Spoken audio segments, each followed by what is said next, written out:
Yes, hello, ladies and gentlemen. This is Hollywood Matt Connelly with the double biceps. It is in the contract a legal requirement every single time we appear on camera. We are appearing on camera right this minute. The man to my left, but could be to your right, depending on what side of the screen you are looking at. It is the co-host, the co-founder, the co-wearer of clothes, the co-breather of air in this very virtual room. It is none other than the master of disaster, the king of sting, the count of Monte Cristo. It is Thunderlips, the ultimate male. It is the Siberian Bull. It is your friend and mine. It is the winner of the Dave Stockbridge of the Year Award, the illustrious award held by the illustrious man with the illustrious beard. It is none other than Dave Stockbridge. Oh, thank you very much for that very warm welcome. As always, Hollywood Matt Connelly. It's a joy to be with you and live with our friends from all around the world. Thank you to everyone for their wonderful support of the most recent AWE release, the Champions League, which can be found on the AWE YouTube channel right now. So thank you to the 14 or so thousand people that have been kind enough to jump on and support us by simply viewing that video. It's enough. That's all we want. It's free, doesn't cost you a cent. It is right there and waiting for you. It is not a pay-per-view. There is no cost to entry, no barrier to get through. All you need to do is head straight over to YouTube. You know, it's an app on your phone. Head straight over there and just type in AWE, and you will find these two very, very special matchups in what might be, in my humble opinion, maybe the very best presentation of the sport in the history of arm wrestling. I mean, maybe not, but it was pretty good. It was pretty good. It was pretty good. I think the comments tell the story. It seems that we got very, very positive feedback. People loving the production. They loved the commentary, the announcing, the setup, the way it was filmed. A lot of people saying this is the best arm wrestling organization event that they've seen. So yeah, very, very high praise coming from the comment section. But we very much appreciate that, and it's always great when people watch our events, and you can go back through our catalog and see that we've always tried to bring really high level production to our events. Yeah, it's been a priority for us. I mean, Matt and I have spent much of the last few years critiquing all the other promotions, and in so doing I mean, not just to be critical, although sometimes we have been, but it's mostly so that we can look to sharpen the sword of arm wrestling. Like, how do we make the sport more watchable? That's where Matt has been really instrumental in the rule set, developing that in the early days with Ryan, and further iterating those concepts so that we have the appeals process for the athletes. We have the athletes setting up their own grip initially. If they can't agree on that, then it goes to a ref's grip. We don't have a lot of time between the setups. And what you actually find is the athletes like this as well. Once they understand that that's the rules, they work really well to it. And in this particular video, you see it play out where there was hardly a slip in the first few rounds. It really took a while to get to that point, and that's because the athletes themselves were able to set themselves into the grip they agreed upon, essentially. And in this case, both guys were kind of going for a hook, and so they were really happy to sit comfortably in there. And I can't really think of too many organisations that would have just let that. They would have tried to straighten them out, spend 10 minutes getting the shoulder right. Both guys will look really awkward, get a crick in their neck before they even start to pull. And one would have just slipped anyway, and we just wasted 7 minutes of everybody's life for nothing. In this case, both athletes were able to kind of get there, kind of get sunk into their hook a little bit, and then go. You're both happy? Yep. All right, ready. Let's make it happen. It made it much more watchable because this particular event wasn't filmed in front of an arm wrestling audience. They were fight fans. They were not arm wrestling aficionados, and so they wouldn't have understood all of this. They wouldn't have understood, and they certainly. I think they would have been jeering rather than cheering halfway through these matches. But instead, they got to see, both men do what they do best, which was arm wrestle. And then, they quickly identified who their hero was that Yeah. night, didn't they? It didn't take the 1,000 people in the room long to crown Brett Coots their favorite. Which was really cool to see a whole room, the sentiment of a whole room shifts in just a matter of minutes to support one man on his mission to secure a title. So it was awesome. It was fun though, wasn't it? Because the crowd really, I think it was the false starts from Lachlan that turned everyone against him. And it was more like a crowd. It was like everyone agreed that was a nasty thing shit. to do. Like, boo that, no. And so Brett became the hero from that point onwards. And then obviously facing Mata Warengi, when you're up against a man who's like he's like 6 men in one. He goes 175 kilos. He outweighed Brett by 70 kilos. It's the David versus Goliath. Yeah, indeed. It's like the breath. Everybody took a deep inhalation when they laid eyes on Matarangi. It was just like, yeah. So everyone at once just went. And when I announced his weight, people were like, oh, like you could literally hear it in the room. Like people were like, what? Did he just say 175 kilos? Probably one of the biggest people you'll ever see in your life. It's like more than 100 kilos more than the next heaviest fighters in the room. Yes, insane. Yes. Absolutely. It was incredible. It was an amazing moment to see, and just getting that reaction because it wasn't an arm wrestling specific crowd and they weren't familiar with who he was. I think one of the appeals of it was when you're watching, say, a UFC fight and you see maybe the lightweight or the strawweight or featherweight guys, and they're short, they're small guys, and there's always in the back of your mind like, I reckon I could beat that dude. You know what I mean? It's not realistic whatsoever. But with arm wrestling as well, I think if you had lightweight people in there, it would have been more of the crowd going, I reckon I could probably beat that dude. But when you've got somebody like Brett Coots, Matawarengi, Lachlan Adair in there, like, I could see that I would never ever have a chance to get this guy. That wasn't a factor in people's minds.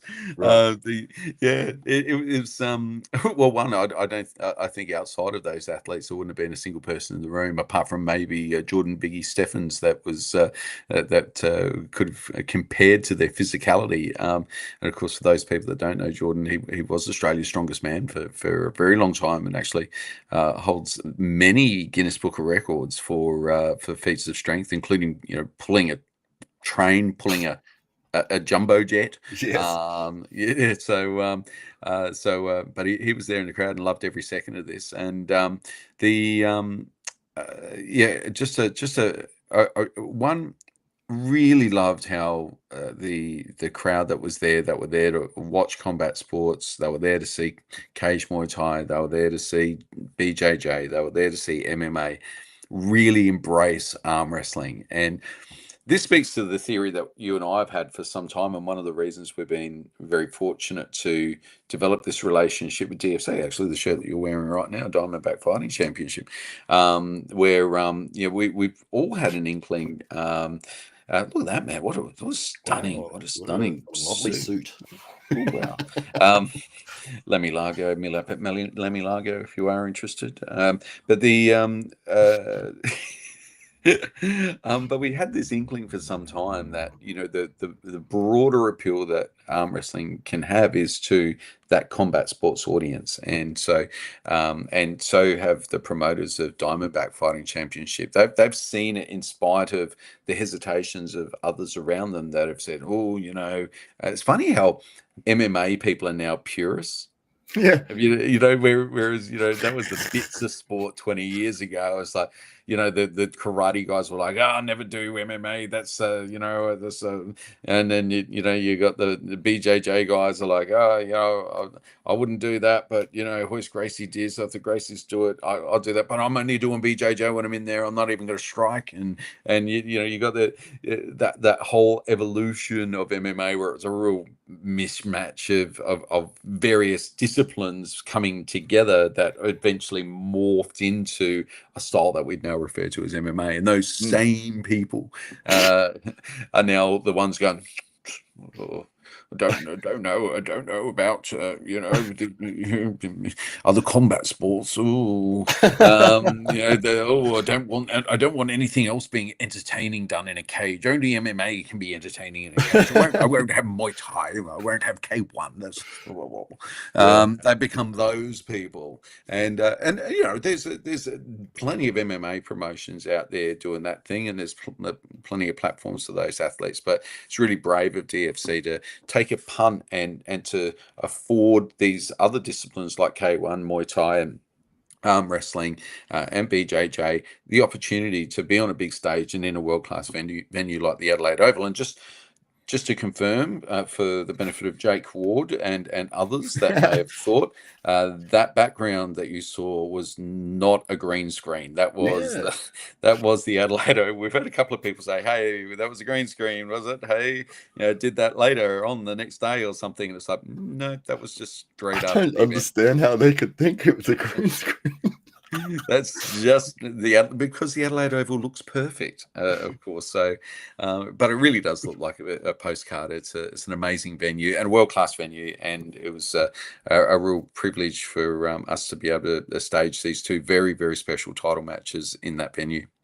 This win here for Brett, I mean, what's on the screen is this one is of the best comebacks I've ever seen. It's holding that press is ridiculous. Getting his arm vertical and then getting his own press, like what the hell? That's outrageous. We actually saw Brett struggle 18 months ago with Bowen Cantado in that same situation, and to see him dominate Lachlan Adair now, coming back from that very, very similar position, so close to the pin pad, is mind-blowing and shows to the extent that Brett Coots has leveled up his game and how at 47, nearly 48 years of age, he just continues to get stronger and a real credit to Brett, because he's not using age as an excuse. He's using his age, leveraging all of the experience, and now understanding that the difference between being a good and a great arm wrestler is in the 1%ers. And so he's training certain angles and training on his weaknesses and training specifically for his opponent's weaknesses. Importantly, he really hones his training in around that in the weeks leading up to an event, and that's where the experience comes in. But the strength, he's got that old man strength now. There's no stopping him. I don't think there's any way that Brett Coots can get weaker. So it's just we're seeing something very, very special in Brett Coots, a return to top level arm wrestling, and I really do hope that this is a springboard from which he can find his way onto the stages of the world. He certainly deserves that opportunity, and this was to come up against Lachlan Adair, the Australian champion, the Oceanic champion, and the New Zealand strongest man in Mato Rangi, the Beast Ted Morris, take on the best of both of those countries, and both who have been performing on those world stages for the last several years now, and to essentially overpower both in quite a dominant display is just a real credit to all the hard work that Brett's been doing since his return to arm wrestling. So congratulations to Brett Coots on his well-earned victories here. Oh, absolutely. Yeah, I know he says he trains every single day and works hard towards game planning on his specific opponents. He said prior to the match that when he had his match with Rickard Bourneman on the left hand, when he won the left hand title, that he felt his wrist and his hand and wrist weren't to the level it needed to be. And he said that was his weak point. So he really, really worked hard on that. You can see, obviously, he's got the size and the strength and the bicep and everything once he sort of gets to that point where he can get that stop. But it was the hand and wrist that he had identified is something that he really needs to bring up to speed. And so he obviously did that. And you could see it playing out throughout this match here. The man himself has jumped in. He says, thanks, guys. Well, thank you for turning up and putting on such a great show.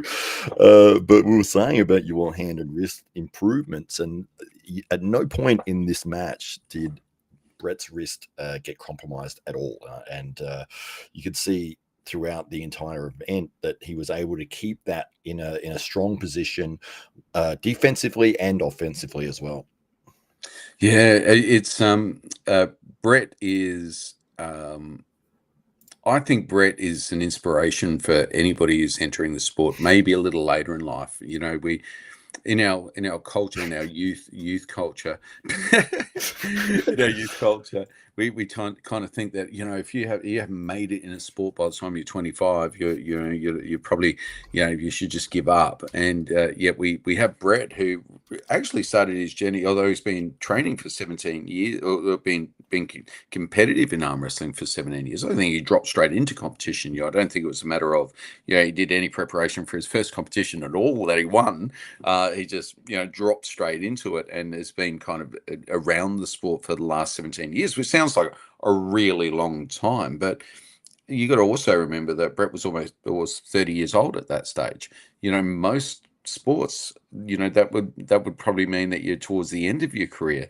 And now we see Brett not 17 years later, nowhere near the horizon of his career. He's actually peaking at a moment now where he's now demonstrated that he is world class, and that, you know, his next step is going to be one that charts him one step closer to, you know, belts in other promotions. I'm sure. So, you know, he's really there. And on the left hand, it's particularly so. And just to touch on what you were mentioning before about how Brett prepared for this match after winning with Rickett, he felt like that was a little close for comfort for him. And in the lead up to this match, he was saying, I am so much stronger than what I was 3 months ago. You know, in March, it was close. It shouldn't have been. It wouldn't be close today. And you kind of think that's a bit hyperbolic. As it turns out, he backed it all up. Yeah. You know, it wasn't it wasn't just, you know, that wasn't hype talking. This was a man that prepared for a mission and was confident that he'd done all of the hard work in order to put himself in the very best position to be walking away with the titles. And he was defiant, like every step of the way. There was no doubt in his mind he was walking away with 2 more belts. He said it repeatedly. I'm walking away with 2 belts, and he's now AWE's first triple champ at the age of 47 years of age. So that should serve as an inspiration to anybody who's jumping into the sport, maybe in their 30s, maybe in their 40s, maybe even older than that, understanding that they could still have a good 10, 15, 20 years ahead of them in this sport. It rewards hard work, persistence, iteration, and heart. And they're attributes that you get more of as you get older. Absolutely. You know, it's so good to see that. I mean, all of the elite guys seem to be 40 plus, which is quite strange. You think in a physical, combative sport that 40 plus is your elite guys. It's completely the reverse of what you would think. You know, you're looking at 18 to 30, usually maybe 33, sort of your athletic prime in terms of most sports, especially combat sports. But then for arm wrestling, I don't know what it is, but it's just, maybe it just takes that long to build those connective tissues, the ligaments, the tendons, you know, plus being able to rise through the ranks to be able to get to a position where you are at your full potential. It just takes time. It takes a long way to get there. And the great thing about the sport of arm wrestling is that it doesn't matter what age you are, and you can still jump in and you can have fun with it, which is the number one priority. Come along and then just give it a go, because it's a lot of fun. You don't have to be going for the #1 position in the world. You can just come in and enjoy yourself in the club, or you could, just learn how to do the techniques, and then you've got a new skill. There's so many little benefits to it, and age is not a factor that would restrict you. I just want to also mention that we did dedicate this promotion to the memory of Matarangi's grandmother, and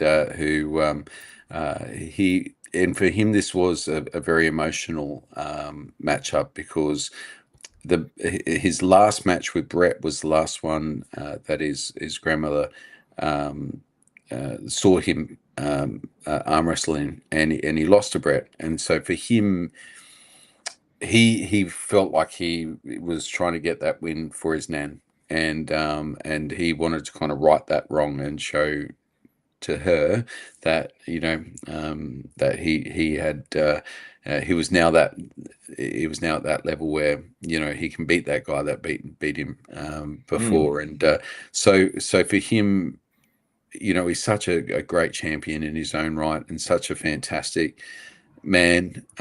We absolutely love him, and to hear that story compounded that loss for him in a way that a normal loss like wouldn't have. And so we know that for him there was a few things that were outside of his control that meant that he wasn't able to access all of his colossal strength that he had trained so hard to prepare for, but he didn't make any excuses for himself on the night. He performed and gave it his absolute all, and still hoped that would be enough to walk away with his belt. And he was our inaugural champion, of course, so it was the natural choice to have compete for this belt. And we love both of these guys, but wonderful to see Brett now at the height of his powers and powering forward onto the international stage, and a tinge of sadness to see Matarangi, who had thrown so much at this, not just physically but emotionally, came into this 10 kilos heavier than his previous appearance at AWE, which is amazing. And even the athletes themselves were commenting that how much bigger he looked, that he put that 10 kilos on his shoulders and his chest, like it wasn't, and watching back at the video, this is a man that's actually, it was in great shape. But it was just unfortunate things didn't coalesce in his favor on that night. But we look forward to having Matarangi back at full strength and at the height of his own powers, and ready to take on the best of the world on an AWE stage sometime in the not too distant future. So he was definitely a crowd favorite. People loved him. Oh, absolutely. Yeah, it's one of those things when you put that extra pressure on yourself, and sometimes it can be unnecessary pressure, that you must get the win for this to prove something. You've got to get the win, and it sort of can really play on the athletes' minds a lot of the time.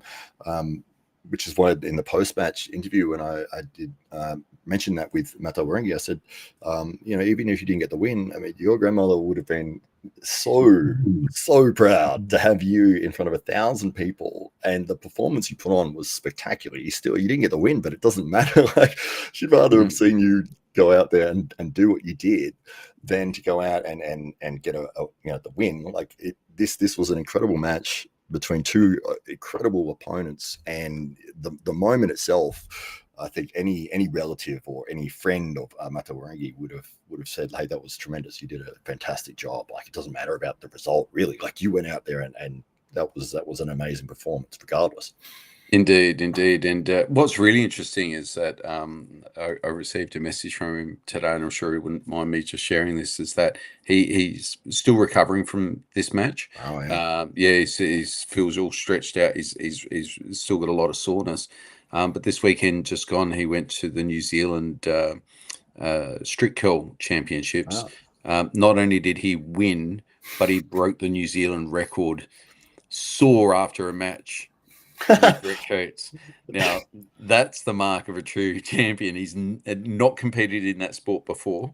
It was an impromptu experience. He just turned up and walked away national champion with a new national record, and beat the national record by nearly 10%.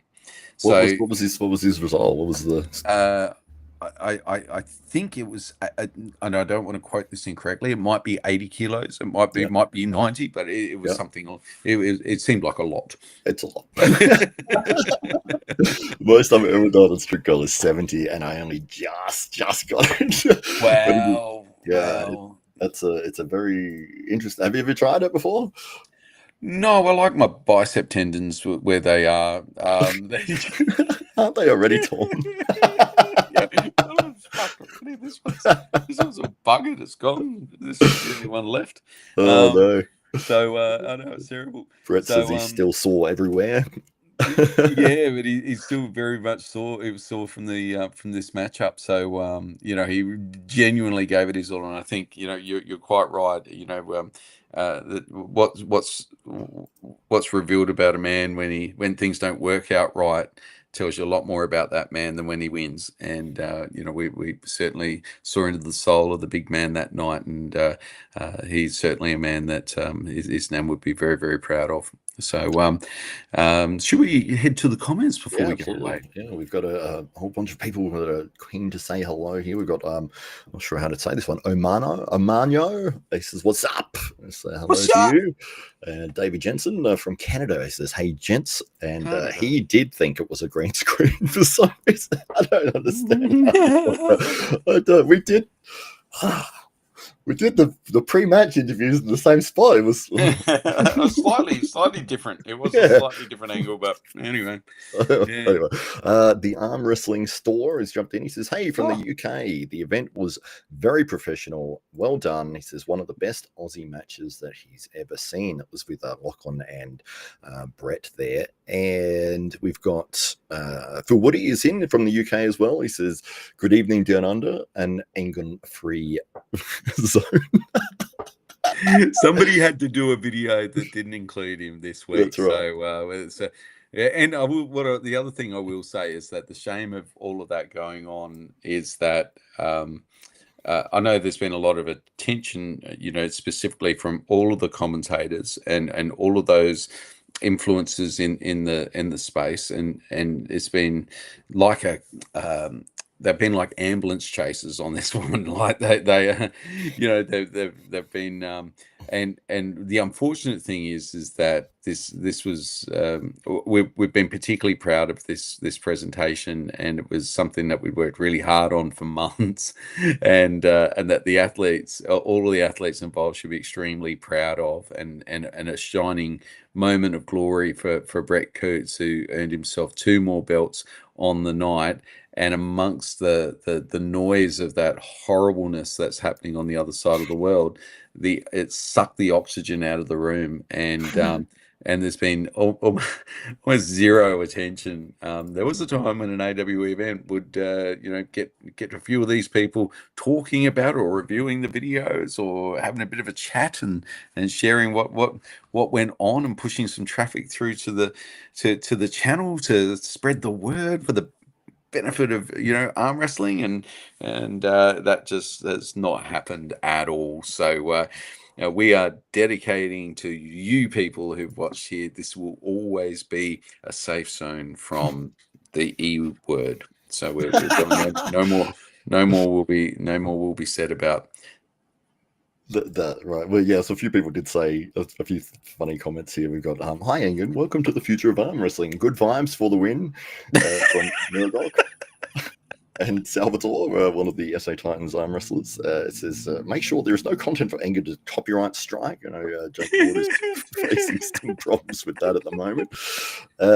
And Dominic Lawrence is in. He says, "Congrats to Mata Warengi and for the strict curl, and all." Brett says that he's still sore everywhere. I imagine it would be. And Kiwi Sam is in. He says, "Gentlemen and gentlemen with illustrious beards, with the illustrious opinions on Engin."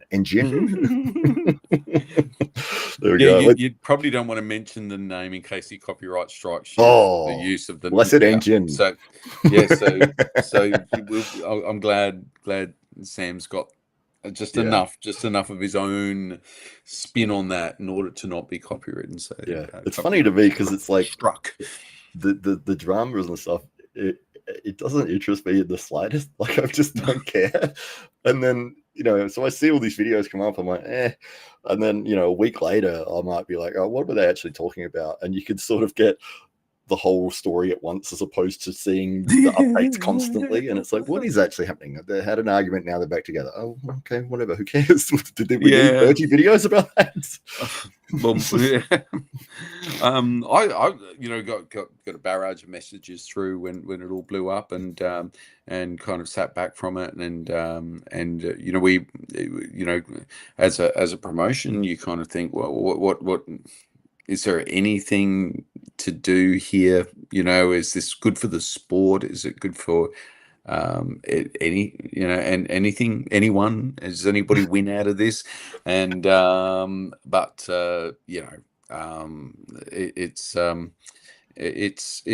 for us, the most unfortunate thing is that the timing of that, we actually gave that whole at the East versus West weekend, because this was filmed on the same weekend.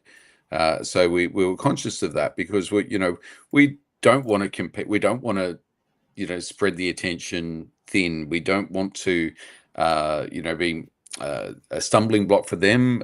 Of course, chances are we're not going to be as big a stumbling block for them as they would for us. So we wanted to give them the breathing space, give the arm wrestling public an opportunity to come off that high of East versus West, and maybe come back for desserts at AWE and see what we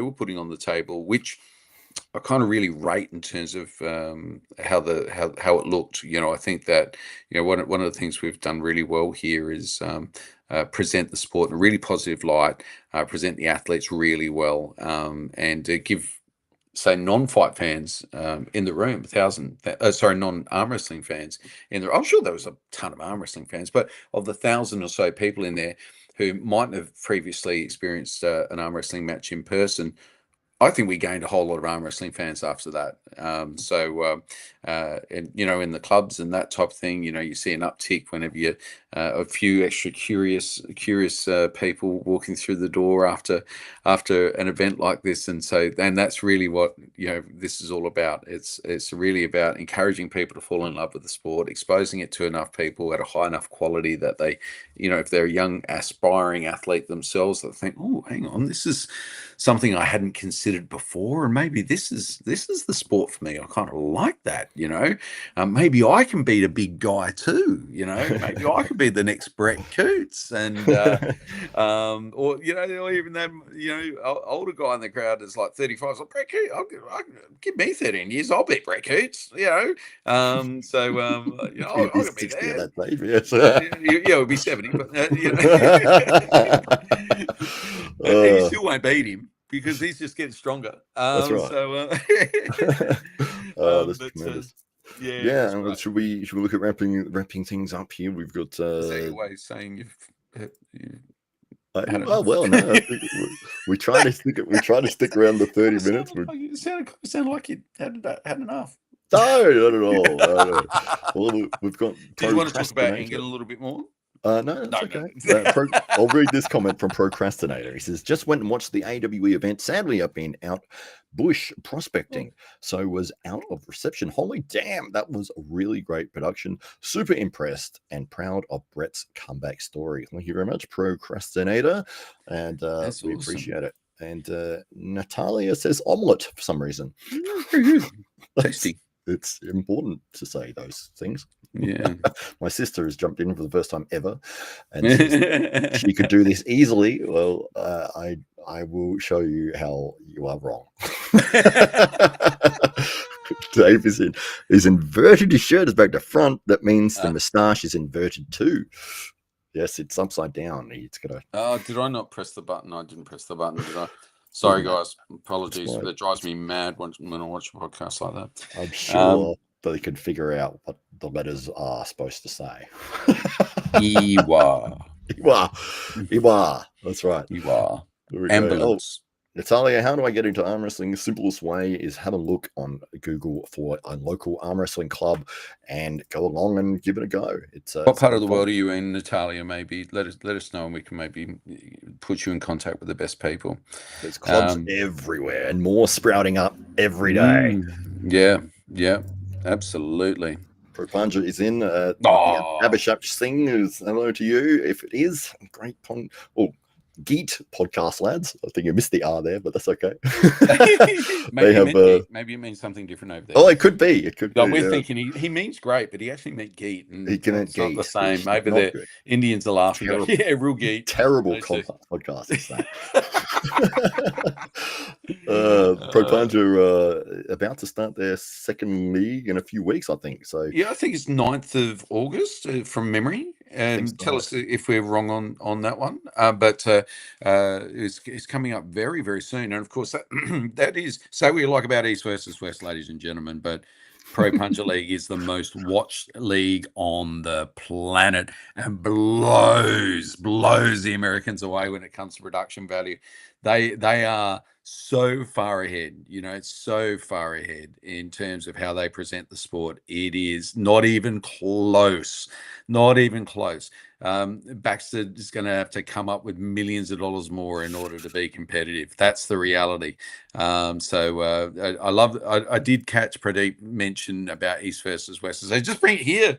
It's the only way that you're going to get close, because they are doing the best job in the world. 5th of August. So season 2, 5th of August. So which is huge, and the whole concept is very similar if you're in a cricketing nation, if you're in the Commonwealth countries, to IPL. So they've got franchise owners, they've got an auction for the athletes, they then they've got teams from different regions, they've got the uniforms which look pretty similar to IPL, look very professional. Then it's all held in a huge stadium atmosphere, with massive, just incredible production value. So if you haven't familiarized yourself already with Pro Punja, jump onto any of their socials, and if you do love arm wrestling, you are not going to find a better presentation of the sport on the planet in 2025 than what Pro Punja do. And it's the fact that the rest of the world gets so caught up in the East versus West bubble bewilders me, because they are not even close. So I mean, you got I love Neil Pickup. He's a fantastic guy, I really do. But when he's reading, and he's reading from his phone, for instance, because they don't provide him with the teleprompter at some of these events, and then you see this. Look at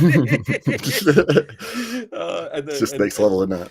And their announcer, I think, won best at their equivalent of the Grammys, one best announcer or TV presenter in the country. So he's no joke. They haven't just got some guy off the street. That everybody that's involved at every level of this production is amongst the best in the country at it. And just look at this. I mean, this is like a behind the scenes promo video. This isn't actually what you would see if you're watching on TV, I don't believe.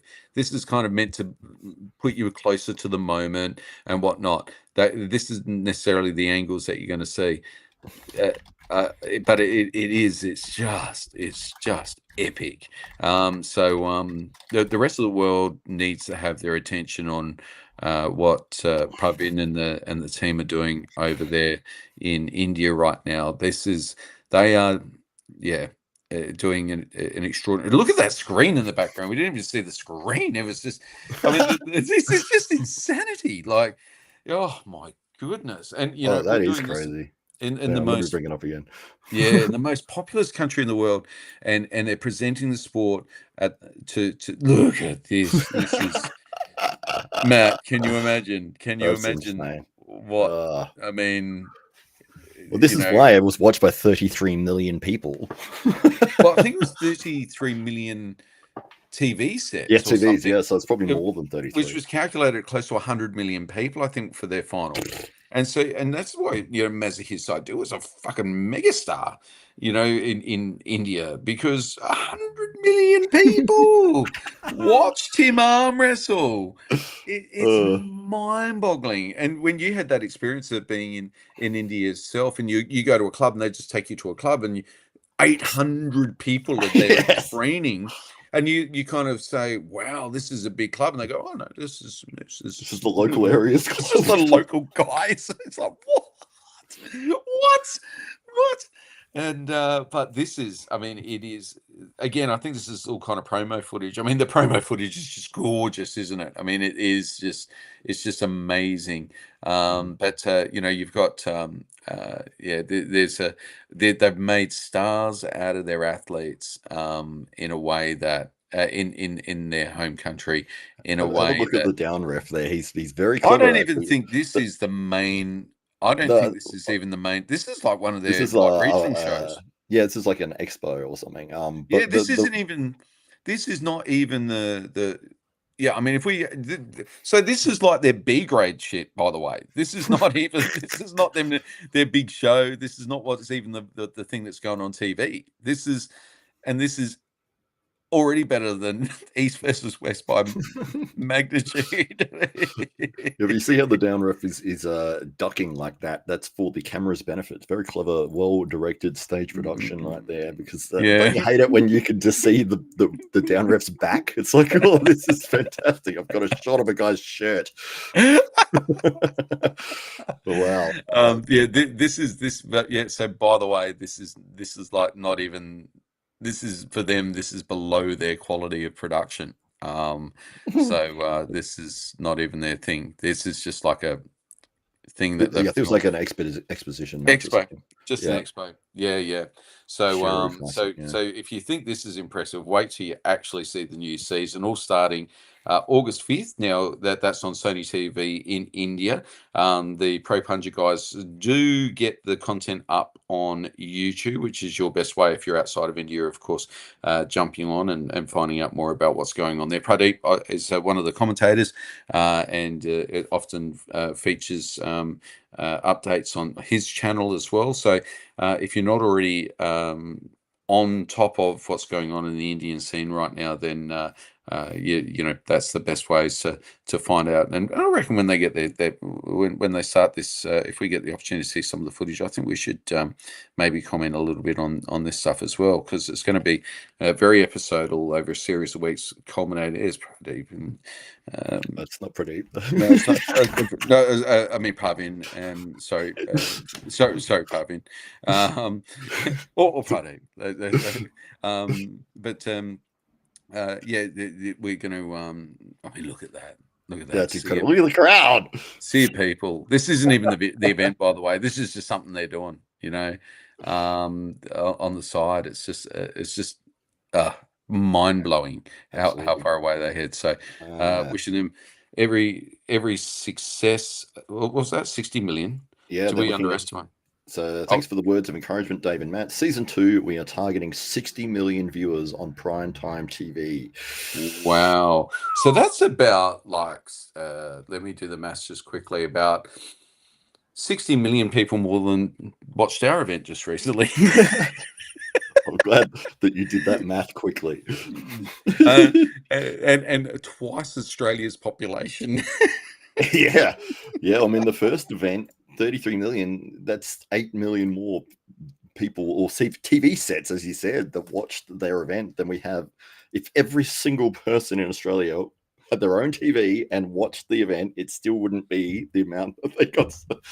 It's incredible, and wouldn't even get to half the numbers. So that gives you a sense as to what the best in the world are doing in the sport right now. And you know what's interesting? They live in their own ecosystem. They don't have to care what's going on with all the absurdity and peculiar personalities that happen outside of their backyard. They do not have to care, and you can see their laser focus on delivering just the best presentation of sport on the planet is reflected in the fact they don't care about what's going on with all these issues that everybody's been talking about over the last week or so.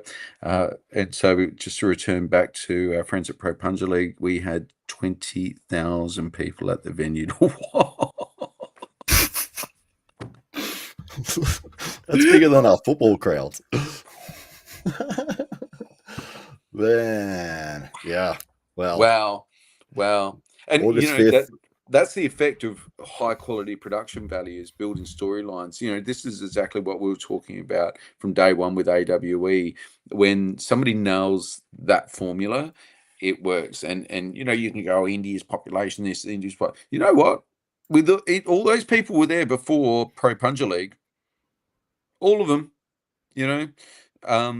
and what Pro Punja have been able to do is get a large percentage of those people's attention around arm wrestling by presenting it at the highest level. And they could have just done what everybody else does and, hire out a hall and put a table on a stage and get a down ref that stands in the way the whole time and get a camera guy that won't get the bloody hell out of shot.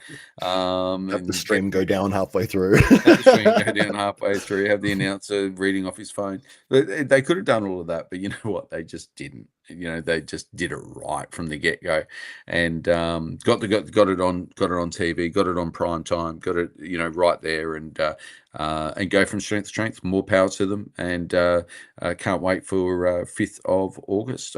So congratulations, guys, and wishing you more powers with season number 2, and of course season number 2 coming after Praveen, of course, who had his accident. This should have already happened, of course. In an alternative universe, this has already taken place. But if it wasn't for that sliding doors moment where Praveen had his car accident, which took him out of action for a little while, it just kind of held things up. And but there's such a pent-up hunger for Pro Punja League 2 that they're expecting twice as many people to be watching it, which is just extraordinary. So well done to the whole team. Pro Punja League 2. We saw. I'm just looking on their website right now for you, Dominic. I believe if you go to propunja.com, you'll be able to find it there. Yeah, I've got the Mazahir Saidu doll.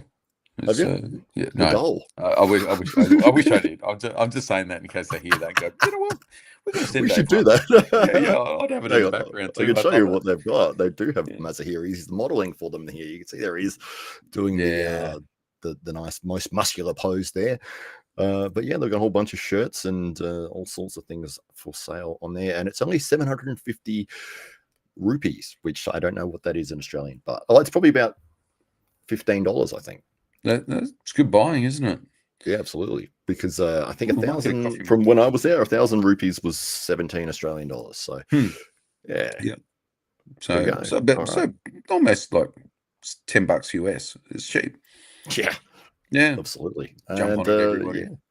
Pro Punja League says, thank you, Dave. Hope to see you and Matt in Pro Punja League event soon. Absolutely. Me versus Matt is what you're saying. I want to be in Mazahir's team anyway. As long as I get to compete with him, I'll be happy. Yeah, well, hey, he's the number one guy. Of course you want to be in this team.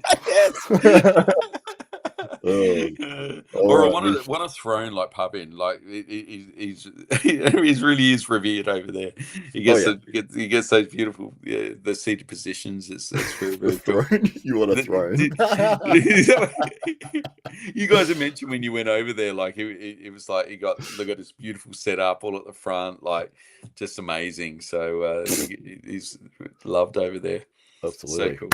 Right, I want one of them at an AWE event for you and I. Like instead of a commentary desk, just like a throne with some mic stands just coming off. That'd be pretty cool.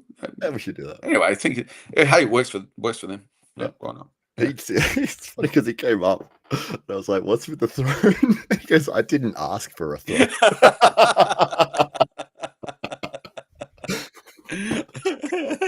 They just felt it was appropriate. I don't know where it came from. Someone must have had it. And they're like, yes, that's the chair.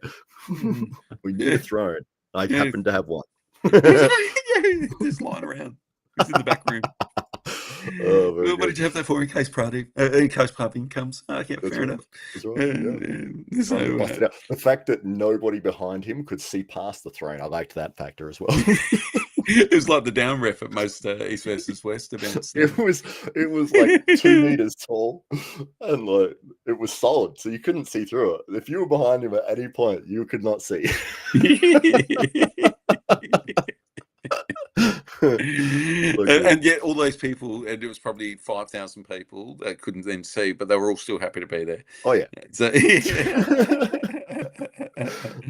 oh, so good, so good. Can't wait for that. That's pro. By the way, there's no thrones at Pro Punja League. Like that's not. This was at another event. They don't do it.